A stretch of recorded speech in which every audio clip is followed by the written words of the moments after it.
Vem aí o Digitalks Expo, o principal evento de negócios do universo digital.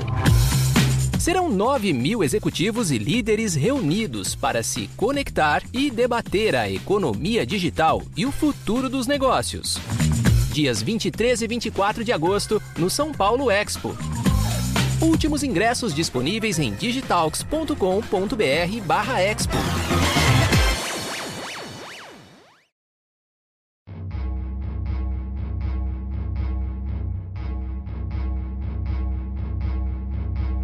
Esse caso aconteceu nos Estados Unidos, em Rockford, no Michigan. E falaremos da morte de René Pagel, um assassinato cruel que demorou 14 anos para ser solucionado. Isso só aconteceu por conta de uma confissão inesperada.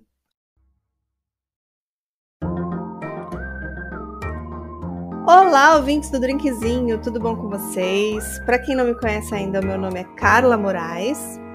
E eu sou a Juliana de Viziers. E esse é o Drink com Crime, um canal que conta casos de crimes reais, sempre acompanhado de bons drinks. E atendendo a pedidos, Ju, hoje a receita de drink vai no começo do episódio, aí a galera pode pausar, preparar o seu drink e voltar aqui para ouvir. Acho que faz todo sentido. Com certeza. Então, assim, atendendo a pedidos, a galera escreveu lá no nosso Instagram, que para quem não conhece ainda é o @drinkcomcrime. E bastante gente pediu drink no começo. Então agora vai ter receita de drink em quase todos os episódios e bem no comecinho. E para o drink de hoje, vocês vão precisar de só 3 ingredientes. É muito fácil. Vocês precisam de 150 ml de polpa de maracujá, 150 ml de jurupinga e 100 ml de leite condensado. Vocês vão colocar no liquidificador a polpa, o leite condensado e a jurupinga e bater tudo muito bem. Se preferir, você pode coar e depois servir em taças com bastante gelo. Deve ser uma delícia, né, Ju? Delícia. Então vamos lá, voltando ao caso de hoje. A René era uma mãe de 3 filhos. Ela tinha 41 anos e era formada em enfermagem e trabalhava como professora. Depois que ela se separou do marido, deixou para trás uma longa carreira de enfermeira para lecionar num centro técnico, o que lhe permitiria passar mais tempo com os filhos. E René era uma mulher de bom coração e havia acabado de fazer um ato extremamente altruísta. Ela tinha salvado uma vida. Ela passou por uma cirurgia longa e complexa para doar um dos seus rins para o pai de um dos seus alunos, que era um completo estranho para ela. Quando ela soube do quadro de saúde desse senhor, ela logo foi fazer os exames de compatibilidade e quando deu uma combinação, ela não pensou 2 vezes e aceitou doar um dos seus rins saudáveis. E num sábado, dia 5 de agosto de 2006, a René Pagel deveria se encontrar com uma amiga. Elas iriam a uma exposição de arte, mas ela não apareceu. E naquela semana, a René vinha se recuperando da cirurgia e todos ficaram muito preocupados. E seria ali a primeira vez que ela sairia de casa para se divertir um pouco após esse procedimento. E eles então tentaram contato telefônico sem sucesso. O seu pai, o Forrest, e a sua madrasta então resolvem ir até a sua casa para ver se estava tudo bem. E quando chegaram lá, encontraram a filha morta em sua cama, enrolada em vários cobertores. Continuando a história, a pacata cidade de Cortland Township, no estado do Michigan, foi abalada quando as autoridades locais receberam uma ligação perturbadora para o 911 do pai e da madrasta da René. Ao chegar na cena, não havia mais nada a se fazer. Havia muito sangue por todo o quarto. O médico legista determinou que ela sofreu mais de 50 facadas, ferimentos cortantes no tronco, cabeça e membros superiores. Tudo indicava que ela lutou, e ela lutou muito. Havia sinais de uma luta enorme, coisas derrubadas perto da cama e respingos de sangue cobriam as paredes e o teto. Muitas dessas feridas eram defensivas, como se ela estivesse tentando se proteger e lutar contra alguém. Ela tinha cortes em suas mãos e pés. O legista ainda escreveu em seu relatório: ela estava bem ciente do que estava acontecendo. E durante as agressões, René teria agarrado firmemente na arma do crime, Com isso, parte dos seus dedos tiveram cortes bem profundos e havia um grande corte na palma da sua mão. Ela estava no seu quarto, na sua cama, com mais de 50 perfurações em seu corpo, e parecia um crime muito pessoal, como se alguém não queria apenas matá-la, mas também fazê-la sofrer. A maioria dos golpes foi no rosto ou na parte superior do corpo. Não houve entrada forçada, joias, eletrônicos e dinheiros não foram roubados da residência. E havia, inclusive, um maço de dinheiro em um local bem visível em cima de um móvel. Ela usava apenas uma camisola e roupa íntima, indicando que provavelmente foi atacada enquanto dormia. E não havia sinais de abuso sexual. E também não encontraram nenhuma marca de entrada forçada na casa.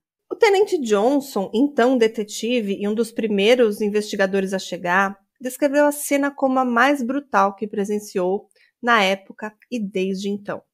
E ele disse: "Não foi uma morte rápida. Ela claramente lutou por um bom tempo. Não se trata apenas de alguém que queria matá-la, mas alguém que queria fazê-la sofrer. Está claro para o médico legista e para nós que ela estava agarrada à arma do crime e em desespero e quase teve os dedos decepados. Foram feridas profundas, não como se fosse uma faca de manteiga. Era uma faca grande, uma faca Ka-Bar, uma faca estilo militar que foi usada contra René." E eles afirmaram tudo isso baseado no tipo de ferimentos, já que a arma do crime não foi encontrada no local. O que eles encontraram na cena do crime foi uma lanterna laranja que talvez tivesse sido esquecida pelo criminoso, mas nela não havia nenhum DNA. E a René era mãe de um casal de gêmeos, um menino e uma menina de 7 anos de idade e de uma garotinha de 3 anos. E a René e o ex-marido Michael Pagel, conhecido como Mike, estavam separados e vivendo em casas separadas há mais de um ano. E naquela noite, os seus filhos ficariam com o pai e a sogra em uma casa a poucos quilômetros dali. E ela esperava ter uma noite tranquila em casa. A polícia começou a entrevistar as pessoas mais próximas da René. E o pai da René, o Forrest, disse que a viu pela última vez na noite anterior, quando pegou as crianças junto com ela para levá-las para a casa do ex-marido, que ficava a cerca de 15 minutos da casa da René. E ele também falou com ela ao telefone mais tarde, naquela noite, quando ele ligou para ver como ela estava. E a René, ela estava passando por um turbulento divórcio. E o seu ex-marido, o Mike, certamente era o suspeito número 1. Mas naquela noite ele tinha um álibi, já que estaria numa casa a cerca de 10 quilômetros dali, junto com a sua mãe, a Patrícia, que estava ajudando ele ali a cuidar dos netos. E a Patrícia Pagel veio de sua casa numa outra cidade para ficar alguns dias ele com o filho, para ajudá-lo com os 3 filhos pequenos. E quando os investigadores aparecem na casa de Mike na noite de sábado, ele não estava lá.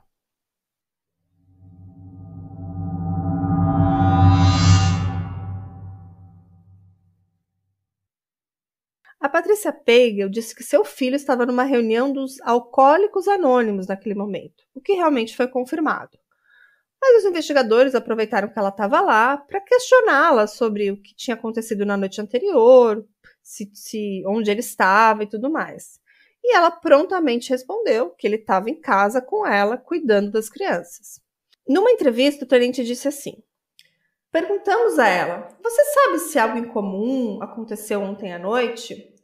E ela fez um comentário de que, por volta das 2 ou 3 da manhã, ouviu a porta abrir e fechar. O que ela meio que afirmou que era por causa da cachorrinha da família, que naquele momento o Mike estava deixando o cachorro sair para o quintal. Mais tarde, numa outra entrevista, ela nega ter dito isso para nós. E a cada nova entrevista, as falas de Patrícia mudavam para afirmações para não incriminar o filho.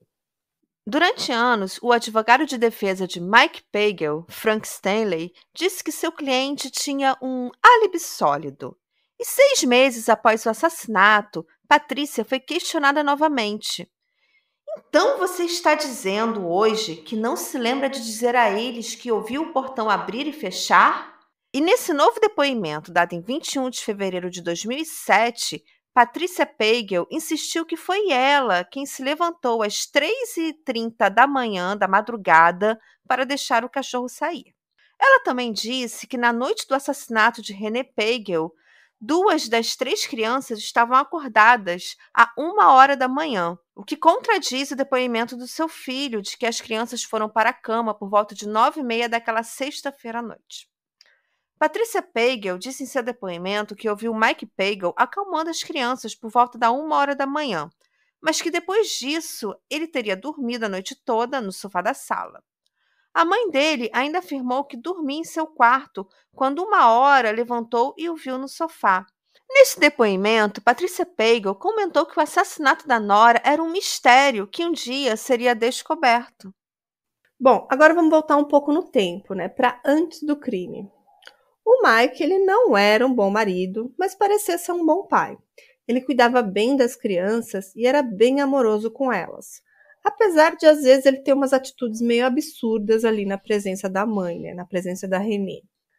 Naquele momento, eles passavam por uma separação muito conflituosa e o pai chegou a pedir a guarda das crianças definitivamente e chegou a pedir para que a Renée pagasse uma pensão a ele de $2.000.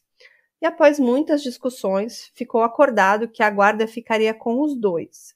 Mas a mãe era a principal cuidadora. Assim sendo, era o Mike que lhe deveria pagar essa quantia mensal. E isso o enfureceu. Dias antes, as crianças ficaram com o pai e quando a Renée recebeu alta do hospital, né, depois de doar o seu rim, ela tentou ligar para o Mike o dia todo, deixou mensagens dizendo que ela mal esperava a hora de ver as crianças, que ela estava com saudade dos filhos, né? E o Mike não respondia. Ela então resolveu ir até a casa do ex-marido buscar os filhos, após ele ignorar suas ligações e recados. Mas chegando lá, ele não quis entregar o filho mais novo, alegando que ela estava sem a cadeirinha no carro. Mas ele também não ofereceu para emprestar a cadeirinha dele. Então parecia assim que ele inventava todo tipo de situação para que a Renée ficasse mais um tempo longe dos filhos. E depois de pegar uma cadeirinha emprestada de um amigo próximo, a Renée voltou lá para a casa do ex-marido e para poder pegar o filho, né? E antes disso, quando a Renée ainda estava no hospital, aconteceu uma situação bem absurda. Ela sentia dor após a cirurgia, então ela caminhava colocando as mãos onde antes estava o rim. Mas o Mike, talvez de forma proposital, jogou uma das crianças sobre ela, a Hannah, que estava com 3 anos então, exatamente do lado que ela sentia dores. Então ela, claro, ficou muito incomodada, abalada e assustada, e ela ficou pensando por que ele jogaria a sua filha em cima dela, sabendo que ela tinha acabado de passar por uma grande cirurgia. E para a família e amigos de Renée, só havia um possível culpado desse assassinato, e era o Mike. E eles não aceitavam que ele ainda não estava atrás das grades. Mas não havia provas contra ele, apenas relatos de pessoas próximas que diziam que ele não estava lidando muito bem com a separação e que quase sempre era agressivo com a Renée. Não havia DNA dele, nem provas físicas que ele esteve presente na casa naquela noite. Eles seguiam interrogando a mãe dele, sua álibi, e as afirmações de Patrícia mudavam a todo tempo. Primeiro dizendo que ouviu a porta abrir de madrugada, depois dizendo que não se lembrava disso, e depois dizendo que ela mesma tinha aberto a porta. Por sua vez, Mike Pagel testemunhou que não havia nada de anormal naquela noite de sexta-feira e que ele não tinha nada a ver com a morte de sua esposa. Os detetives não tinham como provar o contrário. Também não encontraram nenhum arranhão ou marca de brigas. Suas mãos estavam em perfeito estado e foram fotografadas pela polícia. Mike também foi fotografado sem camisa e não encontraram nada, nenhum vestígio de briga. E o tenente Johnson disse: "Nós simplesmente não estávamos encontrando evidências. Acho que foi bem planejado. Acho que ele provavelmente se preparou para fazer isso. E depois acho que se limpou muito bem e descartou tudo." Mas será que existiam outros suspeitos? Então os investigadores foram atrás e descobriram que na propriedade de Renée existia mais um morador. Era um homem que alugou o loft que ficava em cima do celeiro. Ele foi intensamente investigado e não encontraram nenhuma evidência de que ele tivesse algo a ver com o assassinato. Ele também disse não ter visto nada estranho naquela noite. E o tenente Johnson disse que esse inquilino, cooperou totalmente, que também não tinha nada incriminador contra ele. Bom, depois os investigadores foram atrás de mais um suspeito. A Renée tinha um relacionamento tenso com o irmão do seu ex-marido, o Charles, também conhecido como Beau. Os dois não se gostavam, a ponto do Beau até se recusar a estar no casamento deles, porque não queria que seu irmão se casasse com a Renée. E durante o casamento do Michael com a Renée, o Michael acabou se afastando do Beau, mas depois da separação dos dois, eles reacenderam a amizade, segundo pessoas próximas do casal. Então, depois que eles se separaram, os irmãos voltaram a conversar e tudo mais, Bom, a polícia foi entrevistar o Beau e ele era motorista de caminhão. E ele afirmou que ele estava do outro lado do estado, em outro lugar, em outra cidade, quando o assassinato ocorreu.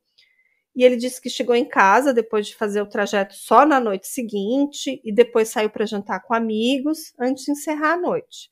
E na outra manhã seguinte, ele também disse que foi passear de canoa com a filha e depois alguns amigos e familiares acabaram apoiando esse álibi e a polícia foi forçada a deixar o Beau ir. Então os olhares voltavam-se novamente para o Mike. E o tenente ainda disse: qualquer detetive de homicídio dirá que o marido é sempre um dos primeiros suspeitos. E as atitudes de Mike Pagel, depois que voltou para casa, depois daquela reunião dos alcoólicos anônimos, foram bem estranhas. Primeiro que ele chegou e já de cara ele viu os detetives na sua casa. E ficou meio que sem reação, E o detetive Jack Smith chegou a escrever no seu relatório inicial sobre esse encontro. Abre aspas. Ele não expressou nenhuma emoção ao saber da morte dela. Em nenhum momento ele chorou ou demonstrou preocupação. O detetive Johnson e eu pedimos a sua cooperação e assistência. E o Mike nos disse que precisaria entrar em contato com seu advogado sobre o assunto. Eu perguntei o porquê e ele disse que era porque o advogado do divórcio disse para ele não falar com a polícia sobre a Renée. Fecha aspas.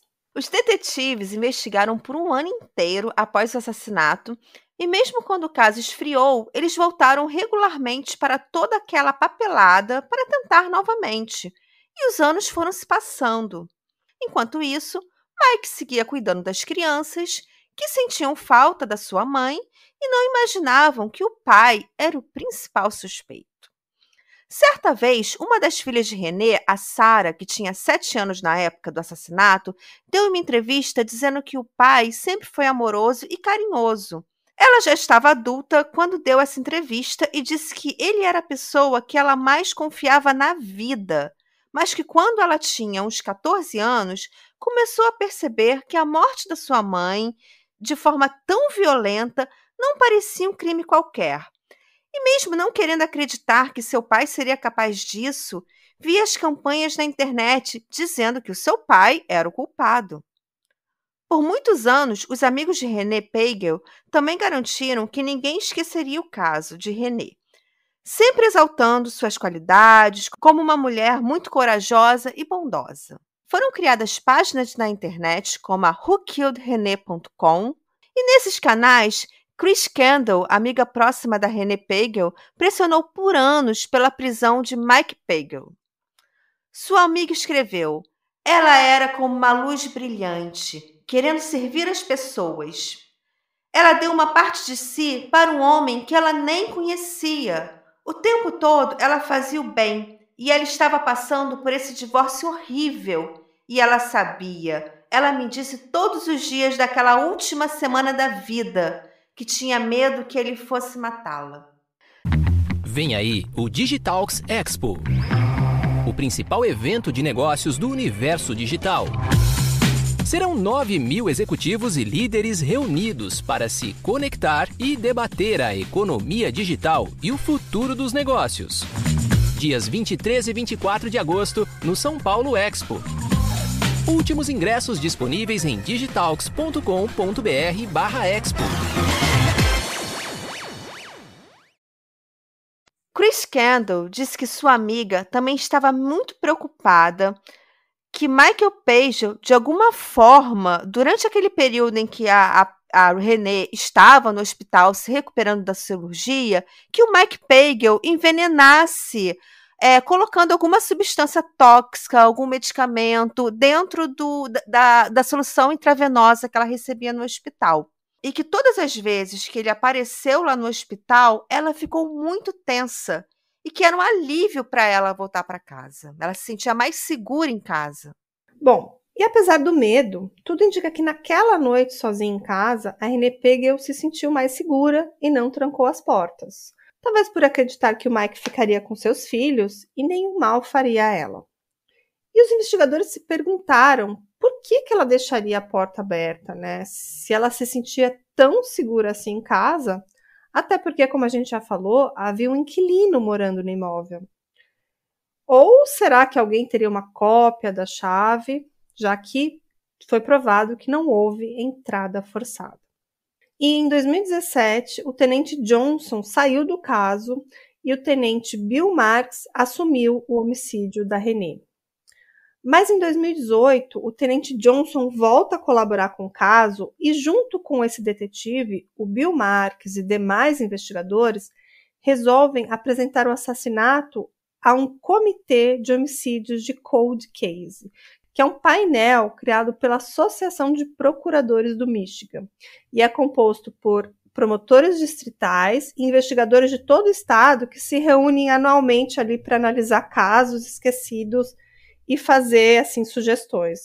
Eu achei super legal, sabe, Ju? Tipo uma mesa de debate com várias autoridades e vários casos não resolvidos. É tipo o nosso True Crime Com que a gente fez, Sim. né? Só que dessa vez com uma perspectiva de realmente resolver o caso, né? Porque são profissionais, são policiais, detetives, pessoas que têm poder até de verificar o inquérito. Exatamente, achei muito bacana. Não sei se existe isso no Brasil, se tem, até os ouvintes, se souberem, podem contar se existe esse tipo de iniciativa, que eu acho bem bacana mesmo, né? Sim. E nessa apresentação, né, todas as evidências foram levadas, inclusive fotos da cena do crime, fotos do acusado principal, né, do Mike. Tem uma foto dele sem camisa, que vamos postar lá no Instagram. E, curiosamente, no fundo dessa foto tem uma geladeira com uma lanterna em cima dela. E essa lanterna era da mesma marca e fabricante daquela lanterna encontrada na cena do crime. Só que essa daqui era da cor azul. Essa foto foi retirada antes, no caso. Sim, foi retirado no dia que o Mike foi entrevistado pela polícia na casa dele, né? Assim que chegam lá e tiraram essa foto. Então, assim, foi praticamente no dia seguinte ao crime, né? Mas não era a mesma lanterna, porque era de outra cor, né? Isso não era a mesma lanterna, né? Isso não provava muita coisa, mas podia ser apenas uma coincidência. Sim. Mas eles conseguiram ver que essa lanterna, elas eram vendidas em kit, ou seja, vinham duas no mesmo pacote. Uma laranja e uma azul? Sim. Aí seria coincidência demais, né? Então, assim, essas fotos vão estar lá no nosso Instagram, as fotos que foram apresentadas lá também nessa roda aí de debate. Tem algumas fotos um pouquinho mais sangrentas, que estão borradas, mas a gente vai postar lá no Instagram, que elas são muito importantes para total compreensão do caso, né? Nesse comitê aí, né, eles dão 1h30 para apresentação e perguntas. E sobre esse momento aí, sobre essa apresentação, o tenente Johnson diz: acho que estávamos cerca de meia hora fazendo a nossa apresentação e eu fui parado. E me perguntaram, por que o Michael não foi acusado? E nessa hora alguém da plateia parou e disse, mas vocês não têm nem um mandado de prisão? E a Kelly Conche, que era uma promotora assistente do caso, ela responde, você faria? Você escreveria isso? Quer dizer, eu não tenho medo de ir atrás de alguém se eu souber que temos a pessoa certa. E as provas não vão melhorar. E se pudermos provar, vamos em frente. E essa Kelly Conche, ela tá sempre em várias entrevistas, ela fala muito sobre o caso, tem documentários, e ela é muito presente, assim, desde o começo do caso, Mas ela sempre mostrou uma certa preocupação de que um juiz se recusasse a levar o caso para o julgamento, porque realmente eles não tinham prova colocando o Mike na propriedade naquela noite. E também tinha um outro homem morando no mesmo lugar. Então, os advogados de defesa usariam isso para tentar ali lançar algumas dúvidas ali sobre o envolvimento do ex-marido.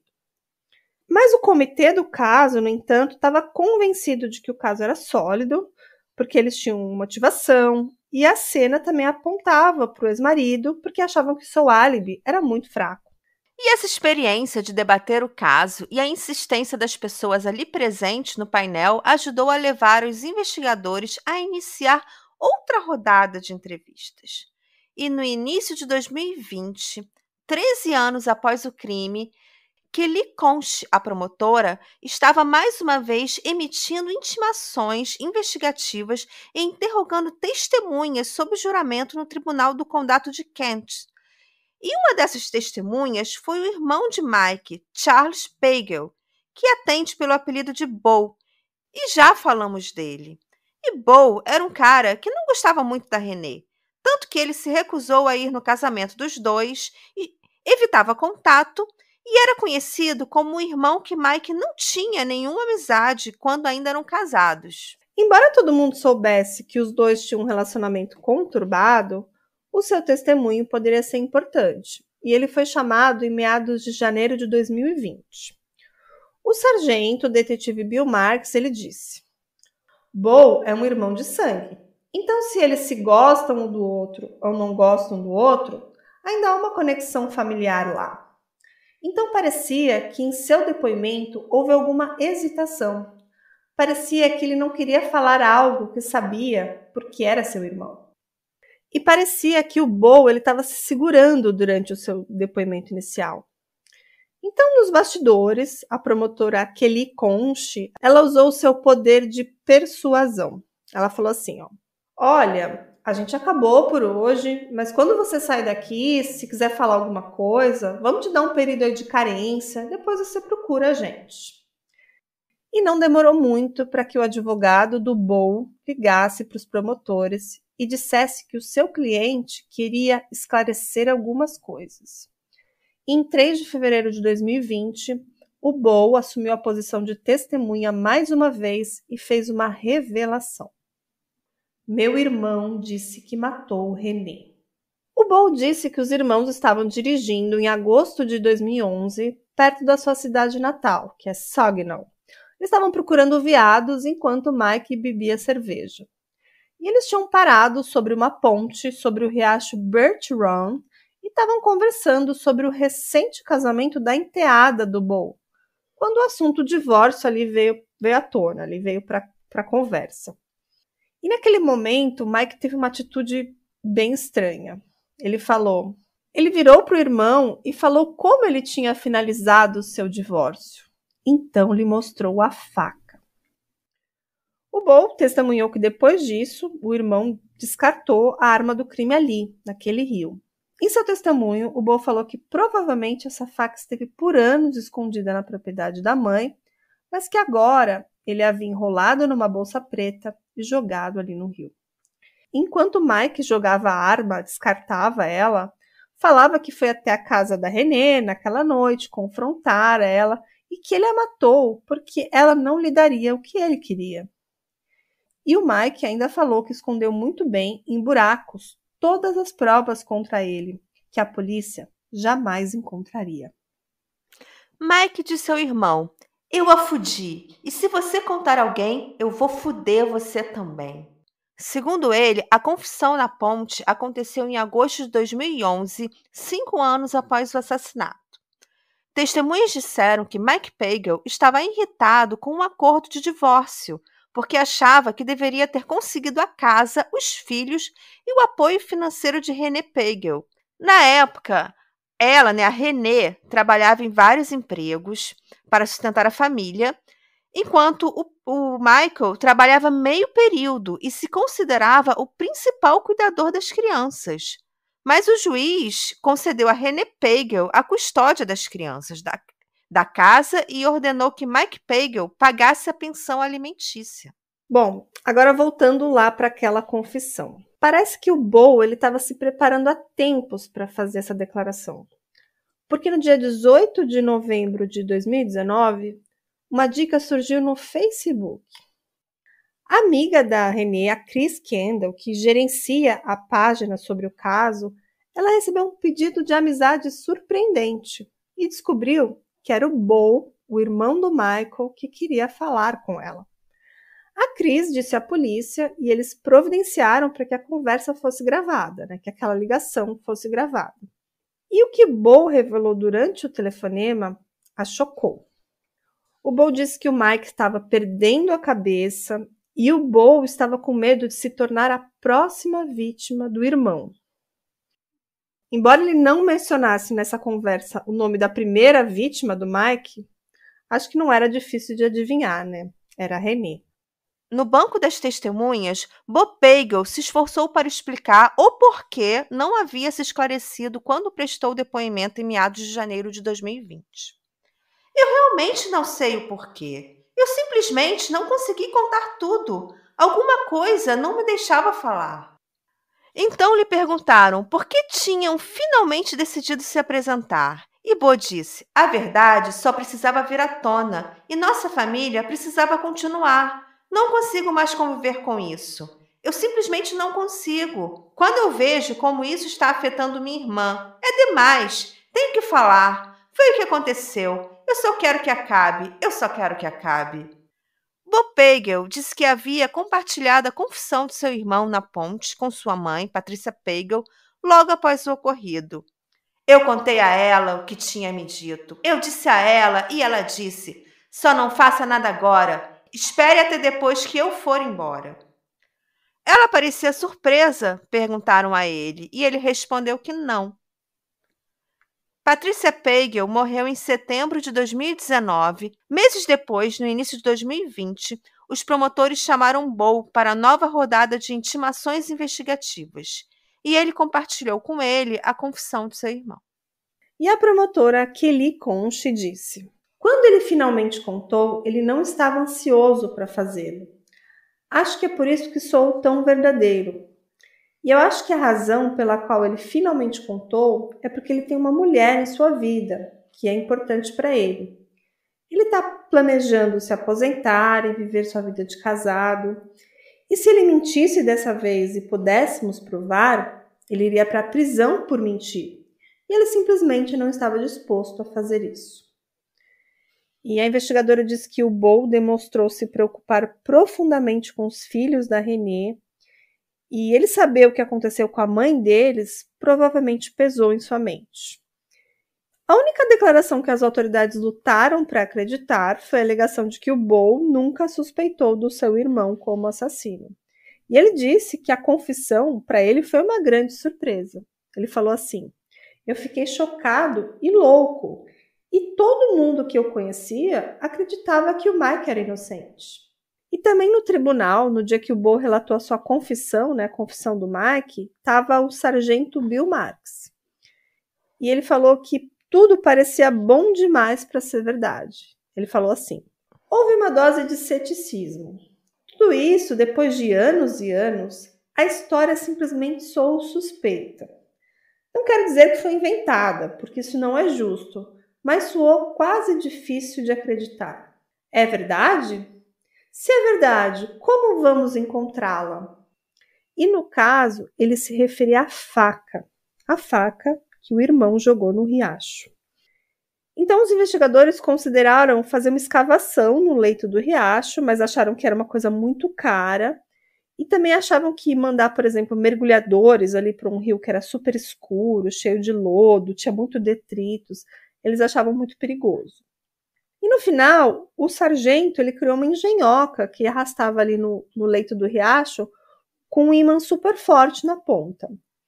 E ele falou assim, o ímã que tínhamos era um ímã grande, industrial, e tinham cordas amarradas em ambos os lados.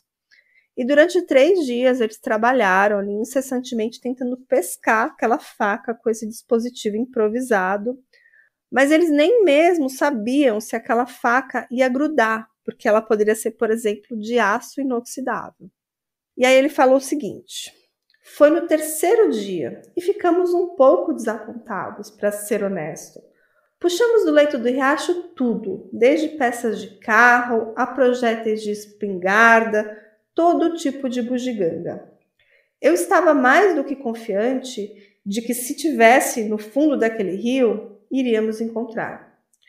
Então, quando chegamos perto do final e não estávamos encontrando, eu estava confortável em dizer que pelo menos tínhamos tentado e tínhamos esgotado essa opção. Mas depois da penúltima passagem do último dia, eles tiveram um avanço. Ele falou o seguinte: estávamos a 5 metros da ponte, não era muito mais longe. E o detetive Paul estava do outro lado do ímã comigo. Estávamos indo e voltando e eu puxei o meu lado da corda e ficou pendurado em algo resistente.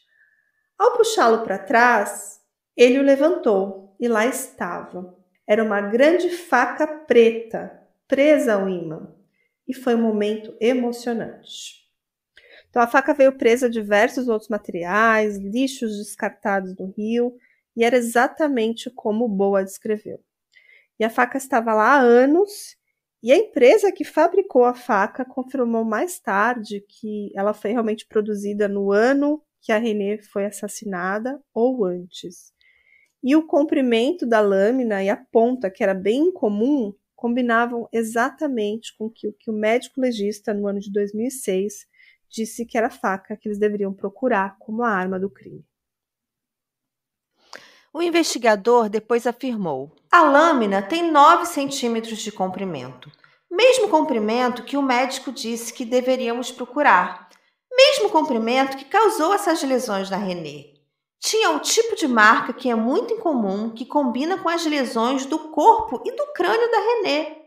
Em 5 de fevereiro de 2020, eles prenderam Mike Pagel durante uma parada de trânsito no condado de Saginaw, não muito longe de onde ele havia se mudado com seus filhos em 2012. O tenente Johnson, que não estava mais na unidade de detetives, perguntou aos promotores se ele poderia ser o primeiro a algemar Mike Pagel, 13 anos após seu primeiro encontro com ele. Eu queria ser o primeiro porque Mike e eu tivemos uma conversa fora da sua casa. Eu disse, sua hora chegará. Então, quando eu o prendi, lembrei da nossa conversa, que ele seria preso, e disse, hoje é o dia, sua hora chegou. O tenente Johnson só lamentou não ter conseguido fazer a prisão antes da morte do pai de Renée Pagel. Ele havia prometido a Forrest que conseguiria justiça para sua filha. Ele falou, infelizmente, ele já havia falecido, então foi uma promessa cumprida, mas demorou um pouco mais do que esperávamos. Logo após a prisão de Mike, o sargento detetive Marks foi até a casa da irmã de Mike Pagel e se encontrou com os filhos adultos de Mike e Renée Pagel para dar a notícia. Essa foi provavelmente uma das notificações mais difíceis que já tive que fazer, porque você tem uma família que viveu isso nos últimos 13 ou 14 anos. Eles não tiveram uma mãe, eles foram constantemente expostos a tudo que é direcionado ao pai deles. E agora vamos dizer a eles que todas as coisas que ele lhes disse ao longo da vida deles é uma mentira completa. As crianças não fizeram perguntas sobre o caso contra o pai nessa notificação de prisão inicial, mas a família depois solicitou uma reunião. E detetives e promotores realizaram uma reunião de várias horas via Zoom para explicar à família, para explicar às crianças o caso contra o Mike Pagel. E assim, lembrando que isso foi em plena pandemia, tá? Por isso que foi via Zoom, vários depoimentos, você vê pessoas de máscara, porque foi agora em 2020, né? E logo após o assassinato da Renée, o Mike mudou de cidade com seus filhos para uma cidade no meio do Michigan e mais tarde ele se mudou para Freeland, no condado de Saginaw. E os gêmeos, que na época da morte da Renée tinham 7 anos, né, já eram adultos, né, e eles estavam morando em West Michigan para estudar na Grand Valley University e a filha mais nova já estava prestes a começar a faculdade. E o investigador ainda disse, são ótimos garotos, eles realmente são. Infelizmente a Renée se foi, o Mike está na prisão e as crianças são as que sofrem. As crianças perderam a mãe para ele e agora perderam um pai que tem que conviver com o fato de que ele é a razão por trás de não terem uma figura materna agora. E a promotora, a Kelly Concha, ela ainda disse: eu nunca consegui superar o fato de que ele matou a mãe dessas crianças e que agora ele estava as criando. Mas não seria tão fácil assim, já que o Mike Pagel colocaria a culpa no seu irmão Bo. Bom, inicialmente o Mike acabou se declarando culpado de assassinato em segundo grau e os promotores eles permitiram ali um acordo para poupar as crianças da dor e de um julgamento muito prolongado. E eles também queriam evitar que o Mike Pagel continuasse alegando a sua inocência, porque para eles o Mike era o verdadeiro culpado, né? E de acordo com a promotora, ela fala o seguinte: nenhum de nós queria que os filhos de René passassem o resto de suas vidas pensando se ele tinha sido o assassino. Pelo menos agora, eles sabem que ela está morta por causa do pai. Se as pessoas quiserem acreditar que outras pessoas estavam envolvidas, deixe-nas. Mas todos sabemos que ela estaria viva se Mike Pagel não a quisesse morta. Bom, tudo isso porque enquanto ele se declarava culpado, o Mike alegou que ele tinha contratado o seu irmão, o Bo, para realmente cometer o assassinato, prometendo pagar-lhe $100.000 com a sua parte da herança assim que ela morresse. E mais tarde, quando Mike foi interrogado sob juramento, ele disse à promotora que deixou o planejamento do assassinato inteiramente para o seu irmão e que o Bo apenas pediu para que o Mike fornecesse ali alguns suprimentos, como fita adesiva e plásticos protetores. Então ele disse que ele contratou o irmão para fazer tudo e que ele não sabia de nada. Então ficou um jogando para o outro, basicamente, o irmão e o Mike. Exatamente. O Bo dizia que quem matou foi o Mike, que é o principal suspeito dessa história, mas o Mike dizia: não, eu não matei, eu só contratei o meu irmão, né? Estranha essa história. O ex-marido Mike ainda disse: lembro-me que meu irmão tinha assistido a uma espécie de programa do CSI, em que alguém se envolvia com plástico, filme e fita para evitar que o DNA saísse, que o DNA se espalhasse. Então foi uma precaução que ele tomou. Ele queria o plástico filme nos tornozelos e em toda parte para evitar que qualquer tipo de DNA, cabelo, pele ou qualquer coisa se espalhasse. E é só disso que me lembro. A promotora então perguntou ao Mike se os irmãos tinham feito um plano B caso Bo chegasse à casa de René e descobrisse que ela não estava sozinha. E sua resposta foi reveladora. Ele falou: se houvesse algum indício de que outra pessoa estaria lá, eu não teria feito isso. Eu não queria nenhum dano colateral. A promotora ainda rebateu: você disse eu não teria feito? Foi o que você acabou de dizer? Né? Parece uma confissão, né? Eu acho que foi uma confissão em ato falho, porque ele não pretendia confessar, mas em ato falho ele confessou. E teve um determinado momento que a promotora confrontou o Mike sobre a sua história, que ela achava muito improvável. E ela fala o seguinte: vamos lá, não tem uma pessoa que acredite no que você acabou de me dizer, e eu acho que até o Bo concordaria com isso. Como alguém iria aceitar isso assim? Eu vou te dar $100.000 algum dia, né? Algum dia. Tipo, não me convenceu. E ela fala o seguinte: não faz sentido, porque se o Bo fosse pego, a primeira pessoa que ia olhar para você, Mike, a primeira pessoa. Então não se sente aí e me diga isso. E uma coisa importante deixar claro é que, ao contrário do Mike, que na época do crime era jovem, era mais atlético, o seu irmão, o Bo, era bem mais velho, ele estava ali com sobrepeso, e eu só tô falando isso, tá, gente? Porque ele era tratado pelo próprio irmão, pelo próprio Mike, como lerdinho, ele tratava o irmão dele como um cara mais lento, não vou usar as palavras pejorativas que ele usou, mas acho que vocês já entenderam, né? É como se ele não estivesse fisicamente apto a cometer o crime. Mas ele, em contrapartida, ele tá dizendo que foi o irmão que ele contratou, né? Sim. Né? Bom, mas Mike nunca mudou a história, ele sempre afirmava que ele não participou fisicamente do assassinato da René, que o executor era o seu irmão, o Bo.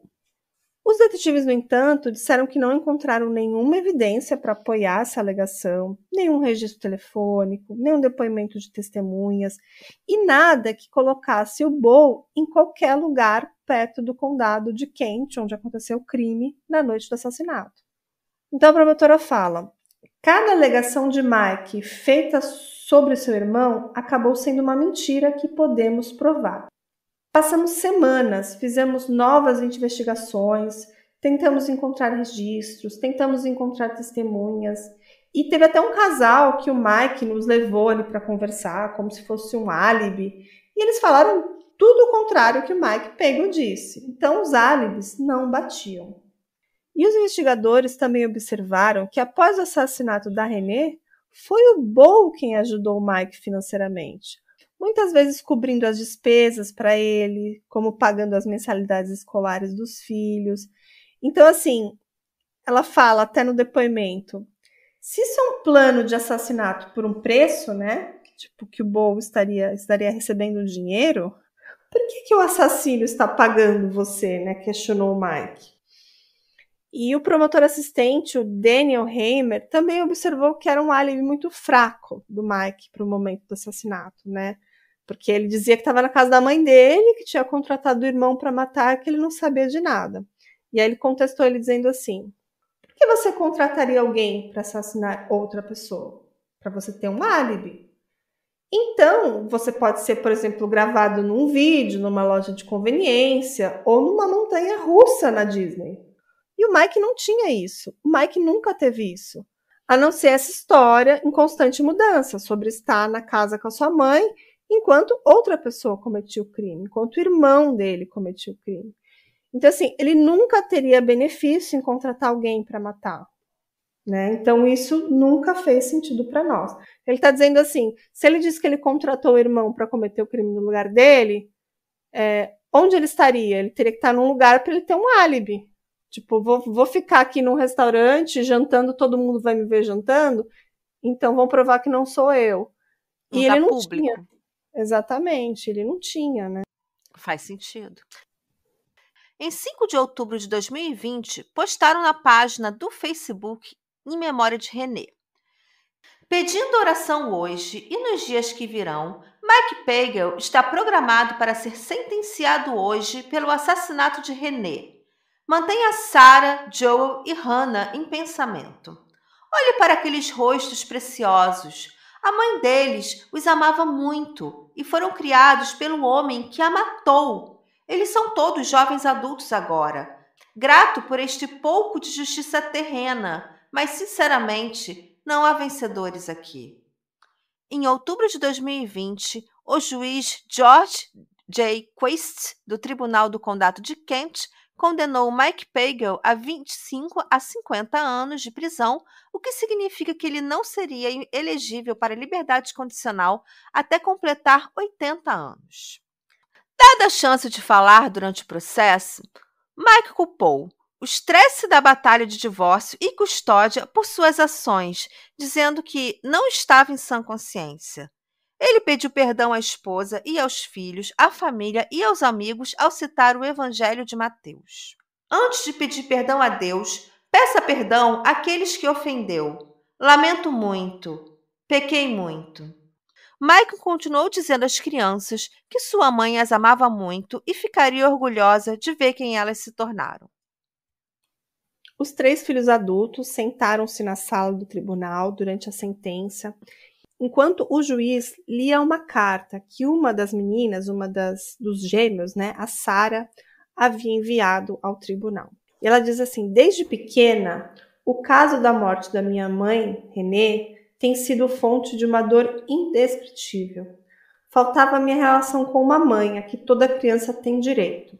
Essa é realmente uma situação impossível de entender sem estar na posição em que eu e o meu irmão estamos. Sofremos e continuaremos a carregar conosco e para o resto das nossas vidas essa dor. Independente do envolvimento do meu pai, é impossível alguém dizer que ele não fez um trabalho incrível criando Joel, Hannah e eu. Nunca consegui ter a relação que deveria com a minha mãe, mas tive uma relação com meu pai, que ainda valorizo mais que tudo. A tia das crianças, a Michelle, disse que sua irmã ficaria excepcionalmente orgulhosa dos jovens adultos que seus filhos se tornaram. Ela disse assim: eles são inteligentes, motivados, realizados, responsáveis e de bom coração. Esses últimos anos foram muito difíceis para todos os envolvidos. Somos extremamente gratos a todos os envolvidos em trazer a verdade à luz. Então, esse foi o caso de hoje. E se não fosse por uma conversa entre irmãos numa ponte isolada, a chave para o mistério de assassinato de mais de 13 anos provavelmente ainda estaria escondida, né? Que era aquela enorme faca jogada no rio. Sim. E eu acho que se o Mike não tivesse confessado, esse caso ainda geraria muitas dúvidas. Sim, com certeza. Porque realmente não tem muitas provas físicas, né? Uhum. Sim. Mike Pagel, com 55 anos, se declarou culpado em maio de 2020. Depois disso, ele manteve-se em silêncio sobre os detalhes do seu crime.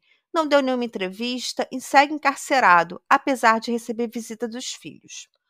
Um mês depois da condenação, ele voltou ao júri. Antes, ele havia sido condenado por assassinato em primeiro grau pela morte de René por esfaqueamento. Foi incluída uma nova acusação de homicídio doloso, incluindo a invasão de domicílio. Sua pena, então, foi a máxima, de prisão perpétua sem possibilidade de liberdade condicional. E parece que ele planejou bem esse crime, se aproveitando de um momento que ela estava mais frágil, se recuperando de uma cirurgia para cometer esse crime terrível. E por mais de 12 anos, a amiga Cris manteve um site chamado whokillrené.com e o site foi desativado pouco depois da condenação do Mike. E em todos os julgamentos, a amiga ela esteve presente, uma verdadeira amiga além da vida, né?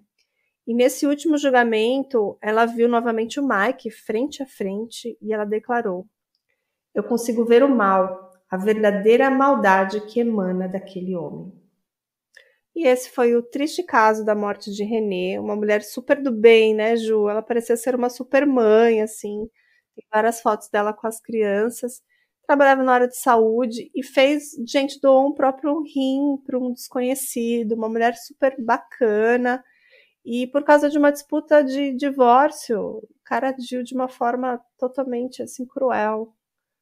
Muito triste, né? Arrasou a vida dela, a dele, que terminou em prisão perpétua sem direito à liberdade condicional, e dos filhos, que perdeu a mãe e, de uma certa forma, perdeu o pai preso. O Bo foi responsabilizado por alguma coisa ou não? Não, ele foi só considerado mesmo uma testemunha. Uhum. E a fala dele foi fundamental para a elucidação desse crime, né? Ah, claro, claro. Bom, agora eu vou falar minhas fontes. Foi o Wood TV, a página do Facebook, que é o Who Killed René Pagel. Também eu peguei notícias da NBC News. Tem também no canal do YouTube o True Crime Daily, Fox 17, Oxygen, NBC News. Também tem o podcast Oddities on Elm Street, Dateline, e tem também um documentário super interessante da Target 8, que se chama Secrets Kept, e também a página do Facebook Justice for René Pagel. Então é isso, gente. Pesquisei bastante, é um caso complexo, bem conhecido lá fora e realmente demorou muito tempo para ser solucionado, né? Foram aí quase 14 anos para finalmente a verdade vir à tona. E se não fosse por aquela confissão, talvez se não tivesse encontrado a arma do crime, se todas as peças não se encaixassem, talvez o Mike estava solto aí, sem pagar por esse crime, né, Ju? Com certeza. Tem que pagar. O que você achou do caso de hoje, Ju? Achei bem interessante. É um cold case que felizmente foi revelado. Uhum. Com um roteiro maravilhosamente feito pela Carla. É isso aí. Que, aliás, vocês não estão vendo, mas eu estou vendo a Carla falando de crime dentro da casa da Barbie, no quarto da filha dela, que é a coisa mais engraçada. Tem uma casa linda, assim, enorme, rosa e branca, cheia de bichinho. E a Carla dentro da casinha falando de crime, gente. Coisa mais engraçada. É porque na minha sala, gente, eu não sei se o pessoal percebeu algumas melhorias no áudio. Espero que sim, né? A minha sala é muito grande e faz muito eco. E eu percebi que o melhor lugar da casa para gravar é o quarto da minha filha. Então já é o segundo episódio que a gente grava aqui, cheio de bichinhos de pelúcia e coisas cor-de-rosa. e tá dando certo. Depois a galera comenta se o áudio tá mais interessante agora, se perceberam mudanças. Então, eu vou falar que eu tirei um print e vou colocar no grupo dos apoiadores. Porque essa é uma das vantagens de ser apoiador do Drink com Crime. Você pode ver a Carla na casa da Barbie e da filha dela. Que vergonha. Gente, muito obrigada. Esse episódio eu quero agradecer muito vocês, porque o Drinkzinho tá crescendo bastante, a gente tá subindo nas paradas, tem muitos apoiadores novos, e apoiador, além de ouvir o episódio semanal, também tem um episódio novo por mês, um episódio exclusivo, né? Sim. Não, e agora eu quero saber o spoiler do próximo episódio, que a Ju tá escrevendo que é maravilhoso, é muito bom. É uma história um pouco famosa, porque nos últimos meses ela esteve nos jornais, e eu acho que muitos das pessoas que acompanham o True Crime viram essa matéria, e agora a gente resolveu trazer o caso, que é o caso da mulher, que escreveu um livro infantil para ajudar os filhos a superar a morte do marido, e depois foi descoberto que ela é a principal suspeita da morte do marido. E a gente vai trazer esse caso, será o nosso próximo caso. Muitos ouvintes pediram, muitos ouvintes mandaram essas notícias desse caso, e a Ju, eu sei que ela tá aí pesquisando profundamente essa história, e todo mundo vai saber na próxima semana. Então, ó, imperdível. Isso aí. Né? Adorei. É sempre bom estar aqui com vocês toda semana. Toda segunda ou terça-feira a gente está postando. E a gente se vê então na próxima. Beijo, Ju! Beijos! Beijo todo mundo. Tchau! Tchau!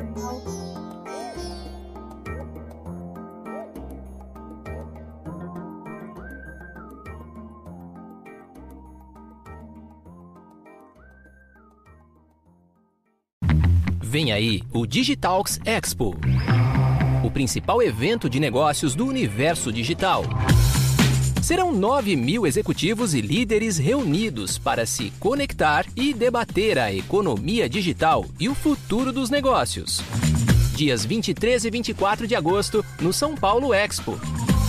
Últimos ingressos disponíveis em digitalks.com.br/expo.